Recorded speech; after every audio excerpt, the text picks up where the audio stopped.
Hello and welcome to Las Blancas Podcast. Welcome back to another episode of Las Blancas. This one is a special one. This one is a different one because this is Copa de la Reina, a trophy that, just slipped our hands. Sorry for the trauma again, but it's a trophy that, we are looking to make deep runs into. This is a trophy that should be our near future goal at least. And this is a trophy that we should be eyeing every season to make a deep run to reach the finals to the best of our abilities. And we were up against Real Sociedad, a side that we were facing for the third time in the last 20 odd days. We were facing them for the third time, which is wild. We had beaten them 3-2 in the Super Copa. Then we faced them in the league again, where we beat them 4-1. And then this one, which for me, I would have liked for it to end in 90 minutes, but it went on for 120. But we emerged victorious, so I'll take that. And yeah, we are into the next round. We are into the semifinals. We'll see who we'll get to face. Most probably it will be Barcelona, knowing how these draws usually work. But we'll see who we are supposed to face. But at this point in time, after that 3-1 victory, Kanita, how are you feeling? I'm just glad we won. I was sick of the game. 120 minutes, 30 minutes too long, if you ask me, for this particular game. I don't know. I have been very annoyed by Real Sociedad. I've just been watching them a lot in the past, 3 weeks. There's also the Basque Derby this weekend, which I'm watching.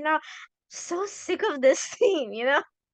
I don't know, like, and plus, we always, like, I don't know, make a frustrating match against them. I don't know what's going on. Like, why is this a thing we're doing right now? And yeah, but 120 minute after 120 minutes, we came victorious and with 3-1, with 2-1. So yeah, that's very happy into the semifinals again. So yeah. When we discussed the Champions League draws, I commented on this picture being our City versus Chelsea, Yeah. and it is turning out to be that way. We keep facing them, like facing a team three times inside what 20 odd games. We faced them on 23rd, I think, the first time, then in the Mm. league on 27th, then again on the first or second we faced them in the Copa as well, or whatever. Like in those span of like 14-15 days, we faced them like three times, and we won each time, which is great. But this is a side that has a lot of quality players, that has some of our ex players as well, which we discussed when we spoke about the league game against them. Lorena, Lucia both play for them, and they have immense quality in Amayur as well, so which showed in this game. And this game was quite tight. Honestly, this was different than the league game which we just won 4-1. The scoreline in the end might suggest that it was a dominant performance, but factoring in that the game went on to added extra time and that we scored two goals in added extra time does paint a truer picture of what the game was like. So let's talk about this game and start by looking at the lineups.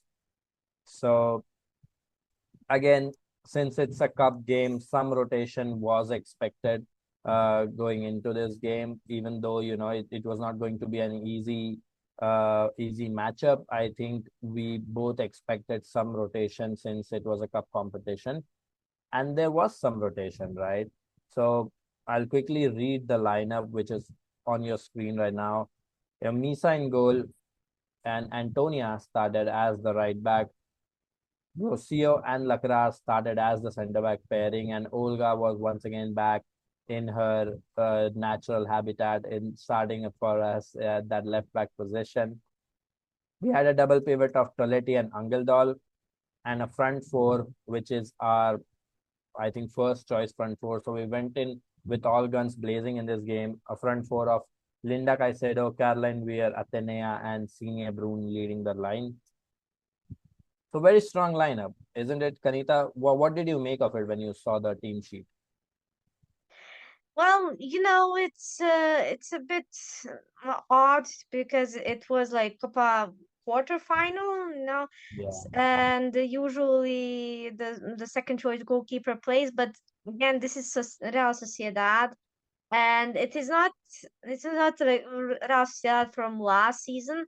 And they're like much better now. They're even competing for the Champions League spots again, So, it is different. So yeah, obviously I for the goalkeeper, I Misa makes sense, even though it's Copa quarterfinal, and otherwise probably would have been Chavas, but yeah, and other, yeah, I mean, he rotates a lot. The defense, I don't think that I have to comment on the defense again. He just ever since we got Yasmin, he just makes free defense changes every single time. So that's pretty much what I expect every time. So there it is again, free changes. And yeah, the front four, even though the Atenea Linda's thing really annoys me during the game. They switch positions sometimes. But yeah, I mean, with this lineup, it was fun and expected. And yeah, also seeing Antonia playing again with Linda on the right. So yeah, well, interesting things in the lineup. And you know, uh, Lakrar is the only constant in that back line, which says a lot about how she has been ever since joining us. But let's start by talking about how the game went on, right? So we took the early lead. We scored via Caroline Weir, and we scored. This was sort of coming, it was against the run of play basically. We had slight moments of domination in the early phase, and then it was Real Sociedad dominating with the ball. As you mentioned, they are a team that has a lot of quality. That is not the same as the last season that they were struggling with their tactics. They were very leaky at the back, but this is a side that is quite good in possession, and they were showing that we were inviting pressure and they were bringing on pressure. They were keeping the ball well. They were recycling the possession really well in the final 40% of the pitch. And this goal basically came against the run of play. It was a transition situation. Antonia picks the ball up on the right hand side. She plays a ball that is slightly under it, that is slightly behind Caroline Weir, but Weir on that goal, like that is pure quality. Takes a brilliant first touch to get it under control, sends a player to get hot dogs or whatever that phrase is, and then she finishes it in style. Like, this is the Caroline where we talk about one moment, we need one chance, and she'll make the difference. And she was the difference in that first half. Like, she gave us the lead, and an early lead, and it was like completely against the run of play. But I think what happened after was something very typical of a Toril performance in this game, right? And I'll get to that, but quickly, your thoughts on that brilliant goal from, I think, all of the goals in this game that were Yeah. scored by either teams, all four goals were quite good. So what was your thought on that? We are brilliant. There were no fake goals in this game. Yeah, no set So pieces. yeah, but that weird goal. Oh my God. I don't know. Like she got that from, I don't know, that kind of odd pass by Antonia, but like how she controlled it. She received it and she changed the foot and also tricked the defender in front of her. Like like, oh, I'm gonna shoot. That's psych. Uh, she shot it masterful. Like, oh my God, I watched it over and over again. Just Caroline Weir, guys. It's just Caroline Weir. But one more thing. Uh, right before that goal. it was Linda who got the ball on the left side and decided to switch the side of the game. So she ran inside to basically the center of the field, and she passed it to Antonia there. So yeah, and this is I just wanted to mention Linda here because she was directly involved in the other two goals. So yeah, it's like an introduction to Linda later on. Right? She was absolutely phenomenal. We'll get to talking Yeah. about her and how her performance changed and what sort of impact it had when she shifted on the left hand side, and how that improved her performance. But after we took the lead in the 27th minute, I think it was the first goal, and 22. 22nd minute, yeah, Mm. 22nd minute, it was the first goal. We immediately shut down shop. Like we are not even, we are just a quarter in the game, you know, just a Mm. quarter in, just 25, 20 odd minutes, and we take a goal lead, and we immediately start inviting pressure from a team that has great players with great vision, who can break lines, who can keep the ball, who can retain possession under pressure. We don't put any pressure on them. We invite them to keep the ball higher up the pitch, and we fall back into our defensive shape. And we invite pressure from a side that if we fall down in a deep block, they have the players who can take shots from long range, right? Like Nerea was not starting in this game. Mm. She was on the bench, I think. And Amayur was there. Amayur has a really good foot on her, right? Like, and we immediately paid the price for doing that. We immediately paid the price for playing that game state effect inside the first 30 minutes, which is very odd for a team like us. And we have said this multiple times. We have pointed this out multiple times because this is not the Real Madrid that we know. We are a team of quality, and we have said this. I think it was the same Real Sociedad game as well in Yeah. the past where we mentioned that we took a two-goal lead. It's not even half time, and we are going into full-on defensive mode, inviting pressure, inviting shots, and it happened in that game. It probably they were struggling a little bit, but in this game they were on to us, right? Like Lorena recovered that ball there on the right hand side, on our right hand side, played it to Amayur. Amayur just adjusts her scope, and she goes bang.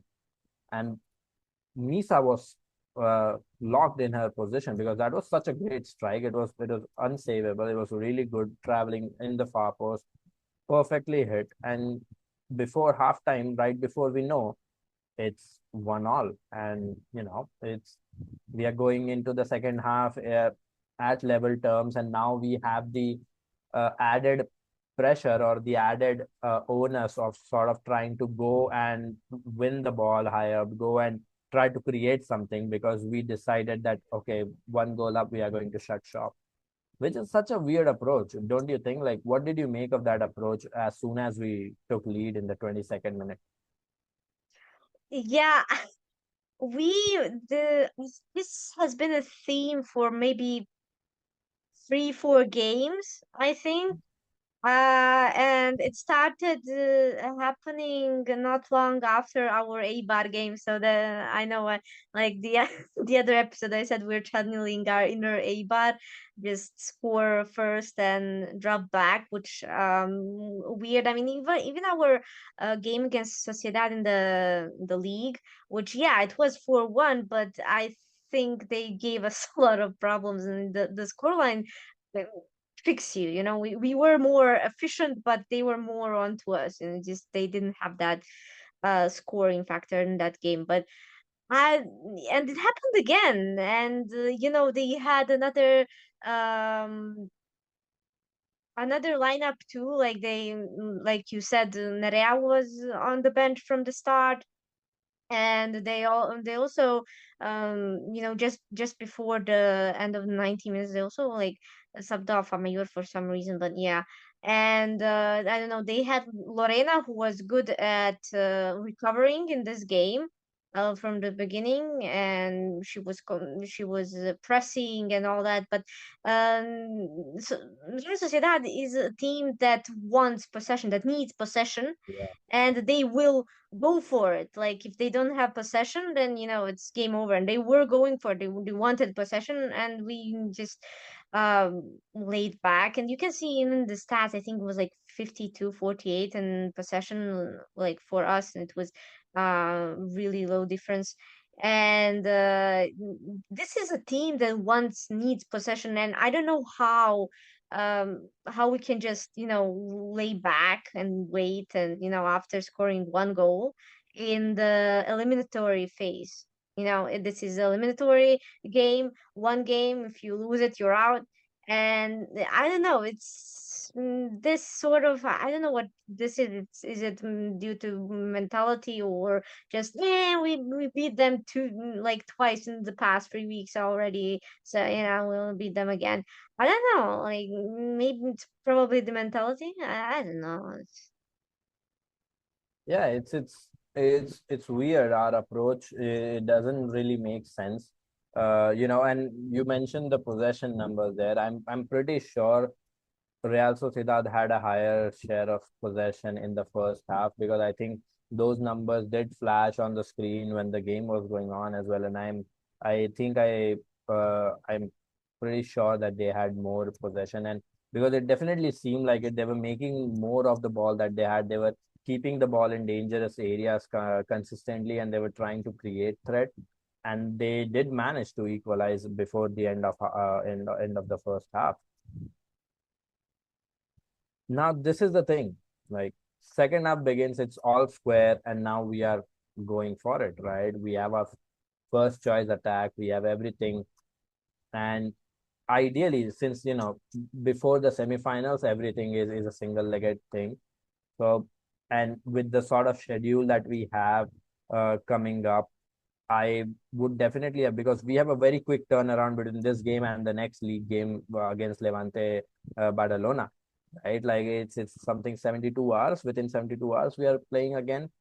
Mm-hmm. So this short turnaround and the nature of the knockout tournaments makes it so that it's always advisable for you to go and win it in 90 minutes. And we did try that, but we did not succeed. So in the second half, we didn't manage to take the lead at the end. We did hit the post via Brune, which again was a shot created by Linda Caicedo. So just we are setting the tone for probably the player of the match easily in this game. We're setting up the tone to talk about her, but I personally would have liked for this game to finish in 90 minutes, and I think we pushed for it. But this is what happens when when you take a lead and you immediately fall back, immediately retreat, invite pressure, then that and the opposition manage to score. That gives the opposition the momentum, right? So the momentum is now with Real Sociedad, and they started finding that their touch, and it was an even battle. Like with the ball, if you look at the ball, that the possession was shared. If you look at the sort of chances, if we were getting one, they were also getting a chance every two chances that we got. So it was quite a tight affair, and then we could not sit back anymore because the score was level. We weren't leading, we weren't ahead, and we had the pressure was on us to sort of go and try and get that win. Now Real Sociedad can play their natural game. They don't need to have that added impetus on attacking, because they knew now we are going to come out of our shell, and that will instantly create opportunities. And that happened. They had the chances, we had the chances, but the game would not finish in 90 minutes, and it would go on to added extra time. And in added extra time, Linda Caicedo just ascended, right? Big time, big players always step up, and she is a big game player. She stepped up, assisted the second goal, scored an absolute brilliant third goal. Like the sell for that third shot before she took the shot, the fake that she did where she dropped the shoulder and she dropped the player there, Oh my God. And the strike was so brilliant. Both the goals coming from her playing on the left hand side, both like the assist also came when she was on the left. The goal also came when she received on the left and she went past. She took on a player, dropped the shoulder, and finished it off. So this is the player. A goal in the first goal as well, like you said, her involvement. She picks the ball up on the left and she spreads it out on the right. All three goals, her involvement. She's involved from the left hand side.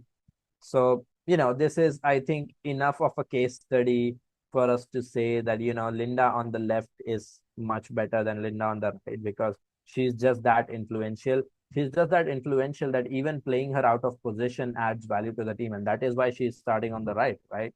Because we have Eva Navarro. Eva Navarro can play on the right hand side, but the reason Linda is there because she's that big of a player. She's that big of a game changer that even if it means playing her slightly out of position, in a position where she can maybe switch in game, and she does that, but it is very important to have her as a part of the starting lineup, and she showcased that. Now, brilliant assist. But speaking on that second goal, we'll let's finish talking about the goals first, then we'll get to talking about Linda specifically and what she did. On that second goal, the thing that caught my eye the most, because this was, Broom was taken off by that time and Redondo was on. The thing that caught my eye on the second goal was Redondo's positioning. She wasn't the furthest forward player. Like the furthest forward player, the two up front were, I think, Atenea and Linda. And Redondo was right in the middle of the park, somehow playing the number 10 role. And she was the one that played the pass to Linda in the first place, who then assisted Toletti, who was making the run. So Alba Redondo didn't even run. It was Toletti who made the run. So she was slightly playing deeper than Toletti at that point in time. So it's very weird for me. I don't know what you make of that. Your general thoughts on both the goals, and just what do you make of Redondo's positioning in that second goal, especially? Mm, okay, so for extra time, he made a triple sub, right? And listen, this is something he should have done on the final, putting the attacking players right at the start on the in extra time. But that is we'll leave that trauma in 2023. It's fine.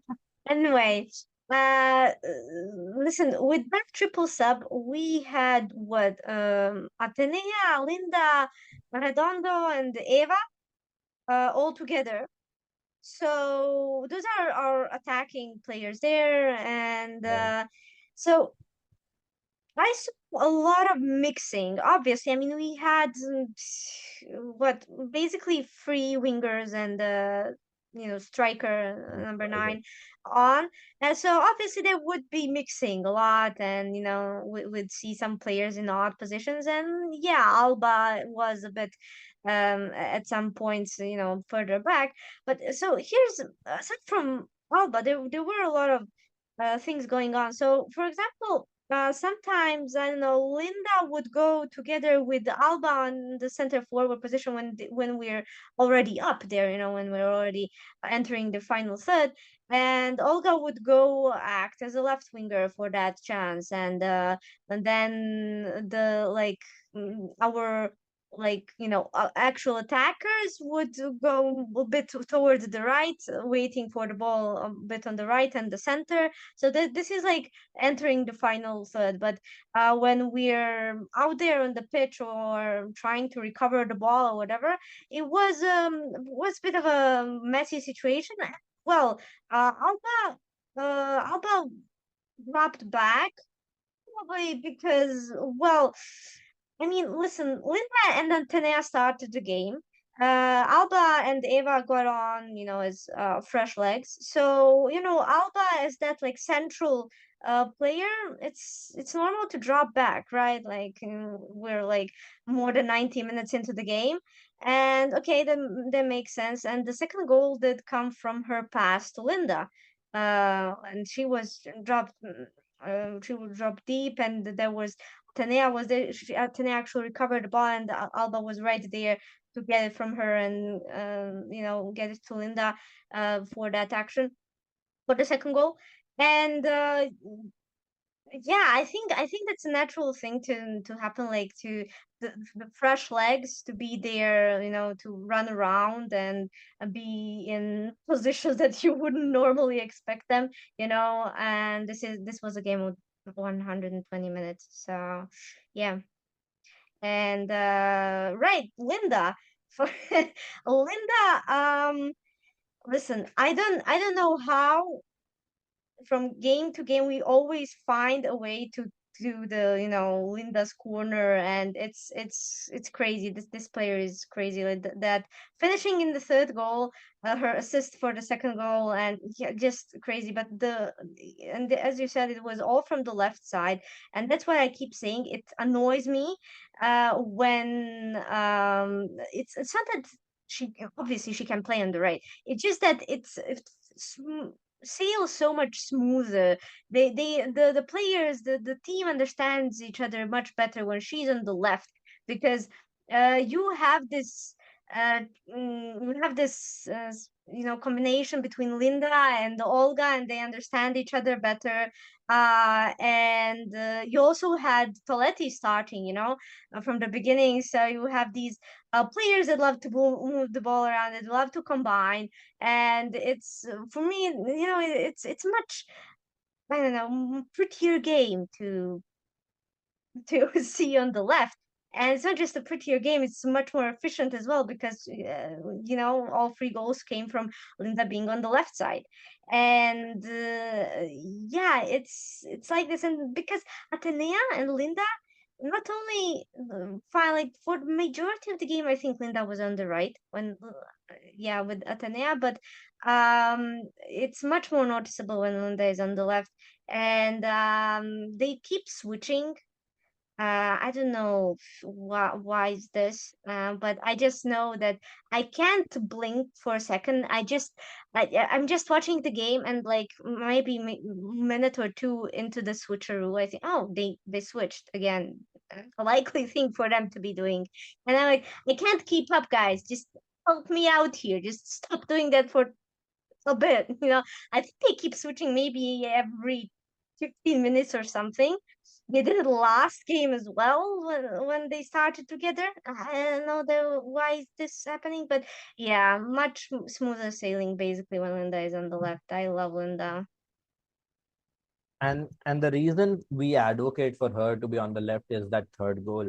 Mm. She can sell that shoulder drop when she's playing on the left much better, because she can cut in. Everyone knows she's going to cut in, but she can do that little shoulder drop, and she can get the player down, and she can get away from the opposition player, and that is what she can't do on the right hand side, because from the right hand side, if she's cutting in, her left foot is not as strong as it, even though the third goal I think she scored from her left foot, but her left foot is not her dominant foot. She always likes to cut in. She always likes to curl the ball in. She always likes to put that lofted ball after cutting in behind the defenses. So playing her on the left, and this is the thing, you say that they keep switching every 15 minutes, but this is the thing, she's so good that even playing her slightly out of position and giving her the room or the freedom to switch during the game, which happens a lot of times in a lot of different situations, is still a net positive than not playing her at all.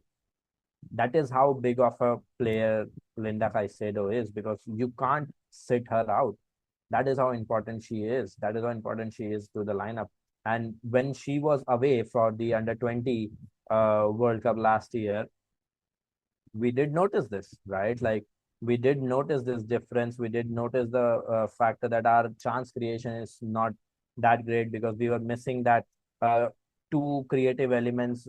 We have Weir, but we need the other player to operate from the half spaces on the other side. And, Linda was going to be that player. And as soon as she has come back, we are creating better chances. She can take over that chance creation load from Caroline Weir, and that really showed in this game, honestly. And you mentioned the fluidity between the front line with all of Eva Navarro, Atenea, Linda, and Redondo switching positions, and I think that is fair. But I think there is also an element of Toril seeing a little bit of number 10 in Redondo, because this is not the first time we are seeing her position that way, right? Like she has taken up that number 10 role and we have started her with Moller as well, and which did not work at all, because both these players were tasked with, I mean, Moller's natural tendency was to operate in the 10, but Redondo was tasked to be in those spaces. So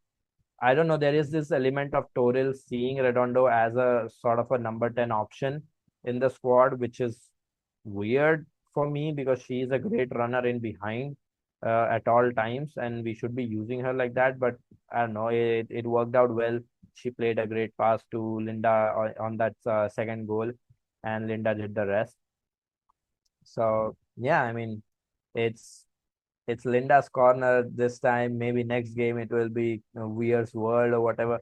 But these two players, I think we have to tip our hats off to them. Like every single game coming up with something. And in this game, both of them came up with something. Weir with that splendid first goal, and then Linda Caicedo was like, if you can do this, I can do it better. And she scored that brilliant third goal. So it's great to watch these two talented ballers balling every single game for us.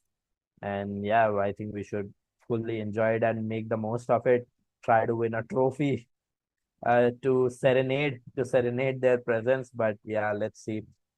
Fingers crossed, this Copa de la Reina will be different and we'll go all the way. Let's see what happens. But yeah, I think MVP for this game is pretty straightforward. I think we Yep, both agree. Linda Linda, Caicedo.